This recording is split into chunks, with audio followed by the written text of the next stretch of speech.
Okay, ఇంటికి సంబంధించిన matter update అది ఓకే. ఇంకొకటి అండి, ఇప్పుడు మొన్న ఒక కాల్ రికార్డ్ మాట్లాడుతున్నారు రాజ్ అండ్ లావణ్య ఆర్యానా. ఆర్యానా ఎందుకు వచ్చింది రాజు నీకు ఆర్యానా చెప్పు ఒకటి క్లియర్గా, నీకు రాజుకున్న సంబంధం ఏందని లావణ్య అడుగుతా ఉంది కాళ్ళు. ఏంటి ఇది కొత్తగా నాకు అన్నిటికీ ఫ్రెండ్ కంటే ఎక్కువ అన్నీ ఎక్కువ అని చెప్పేసి మాట్లాడుతూ ఉన్నారు.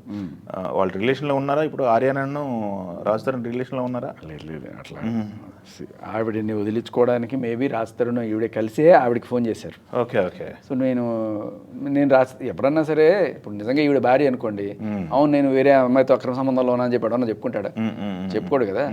సో మొత్తానికి వదిలేసి నన్ను వదిలే తల్లే నేను వేరే వాళ్ళతో ఉన్నానని చెప్పుకోవడానికి వాళ్ళిద్దరు కలిసి ఒక ఇది చేశారనమాట. ఓకే. సో మీరు గుర్తుంటే మీకు చింటూ అని మంచం కోళ్ళ కాళ్ళు వినే ఉంటారు కదా. సో తర్వాత ఏంటమ్మా ఇది మరీ దారుణంగా, ఇన్నాళ్ళు మస్తాన్ సాయి అనుకున్నాం, ఇప్పుడు చింటూ కూడా వచ్చాడు, ఎవరి చింటూ అని చెప్పి అడిగారు. అడిగినప్పుడు లేదు మస్తాన్ సాయిని ఉడికించడానికి మేము అట్లా కాల్ రికార్డ్ చేసాము మస్తాన్ సాయికి పంపించడానికి అండి. అదే నీ మొగుడు రాజతరుణ్ చెప్పుకుంటున్నావు కదా, మరి మస్తాన్ సాయిని ఉడికించడం అంటే ఏమైనా ఉడికిస్తే రాజతరుణ్ ఉడికించాలి కదా అంటే, లేదు మస్తాన్ సాయిని వదిలించుకోవడానికి, ఫస్ట్ ఉడికించుకోవడానికి తర్వాత వదిలించుకోవడానికి ఇలా కాల్ రికార్డింగ్ ఉంటే నాకు వేరే వాళ్ళతో సంబంధాలు నేను తెలుసుకుని పాపం మస్తాన్ సాయి వదిలేస్తాడు నన్ను, అప్పుడు నేను హ్యాపీగా ఉంటానని ఆవిడ కవరప్పో లేకపోతే మరి. సో కాకపోతే దానికి అంత దిగజారి మాట్లాడాల్సిన అవసరం ఏమీ లేదు కదా. నిజంగా వదిలించాలనుకునే వాళ్ళు ఇలా మాట్లాడతారు. రాస్తే ఎక్కడ మీ ఇద్దరు ముద్దులు పెట్టుకుంటున్నాము, మేము ఇద్దరం హగ్గులు చేసుకుంటున్నాము అని ఎక్కడ మాట్లాడలేదు కదా వాళ్ళిద్దరు. మేము ఇద్దరం కలిసి ఉండాలనుకుంటున్నాము, నువ్వు టాటా బై బై అని చెప్పేసి. సో మేబీ ఆ కాన్వర్జేషన్ అది. They are good friends. ఇప్పుడైతే ఇప్పుడు మంచి ఫ్రెండ్సే. But I think she is into some relation. Maybe తను పెళ్లి కూడా చేసుకోబోతుంది హర్యానా ఈ టైంలో. ఎప్పుడు పాతవన్నీ తీసుకొచ్చి పాత ఇది అప్పుడు సార్ ఇది పాత కాల్ రికార్డింగ్ ఇది ఎప్పుడో ఒక 4-5 ఏళ్ళ క్రితంలో ఎప్పుడో ఇటువంటి దాచిపెట్టుకుంటుంది అనమాట బేసికల్లీ. Okay okay. మీకు గుర్తుందో లేదో, ఇంట్లో ఎప్పుడైతే వాళ్ళ అమ్మ నాన్న ఎంటర్ అవుతున్నారో అప్పుడు ఏదో రకంగా ఆపడానికి సరే ఫస్ట్ నన్ను కొట్టేశారు తిట్టేశారు డ్రామా, వాళ్ళని బయట నిలబెట్టేసింది. సరే వచ్చేసిన తర్వాత పోలీస్ స్టేషన్కి వెళ్ళి కేసు పెట్టాలి. కేసు పెట్టిన తర్వాత ఈ రాజ్ తరుణ్కి మీడియా ముఖంగా వార్నింగ్ అనమాట. రాజ్ ఇప్పుడు ఇల్లాకి మేము చేసుకుంటున్నావా, ఇన్నాళ్ళు నీవన్నీ దాచిపెట్టుకున్నాను, ఇప్పుడు ఇచ్చేస్తాను, ఇవన్నీ ఇచ్చేస్తాను అంటే ఏంటి? ఆయన పాత ఎఫ్ఐఆర్లో లేకపోతే వాటికి సంబంధించి కాల్ రికార్డ్స్ అన్నీ దాచిపెట్టుకుంటారు అనమాట. ఇప్పుడు అవన్నీ మీడియాకి రిలీజ్ చేసేస్తాను అనమాట. దీనివల్ల ఏంటి అంటే బ్లాక్మెయిల్ లిటరల్లీ.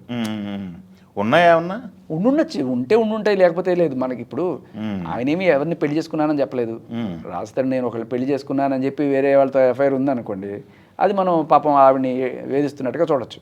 బట్ ఏ రకంగానూ ఆయన ఎక్కడ పెళ్లి చేసుకున్నానని చెప్పలేదు, మనకు కూడా తెలియదు ఈవిడ వచ్చి కేసు పెట్టేదాకా. అప్పట్లో గాసిప్లు అయితే వస్తూనే ఉంటాయి కదా, ఏ హీరోయిన్తో వర్క్ చేస్తే ఆ హీరోయిన్తో రిలేషన్ ఉన్నట్టు మన వాళ్ళు రాస్తూనే ఉంటారు. దాంట్లో ఉన్నా దానికి మనం ఏమి చేయలేము, ఇవాళ రేపట్లో కామన్గా ఉంటాయి. సో ఉందా లేదా అనేది నాకు తెలియదు. నేను అలా అడిగి తన ఇబ్బంది కూడా పెట్టను నేను. అండ్ తనని ఇబ్బంది పెట్టడం కూడా కాదు, నిజంగా చెప్పాలంటే ఆడవాళ్ళని మనం ఇబ్బంది పెడుతున్నట్టు. ఓకే.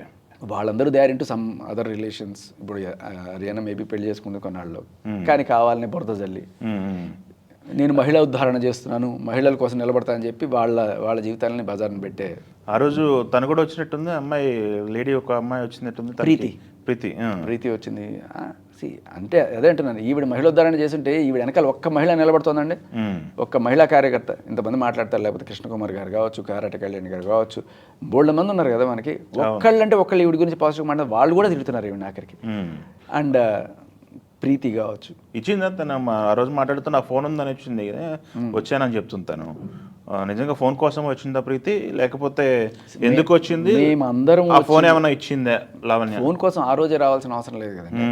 బట్ బేసిక్లీ మీ అందరం కూడా పరుగున వచ్చింది ఏంటంటే, అంకుల్ అంటే ఇట్లా తోసి మెడబట్టి రోడ్డు మెడేశారనగానే ఎవరికైనా ఏమైంది, కాళ్ళు వీల్ చైర్లో కూర్చున్నారు ఆయన రాజు తరుణ్? కాళ్ళకి ఏదో 4 నెలల క్రితం ఏదో ఆపరేషన్ చేశారట, దానికి ఏదో చేశారు.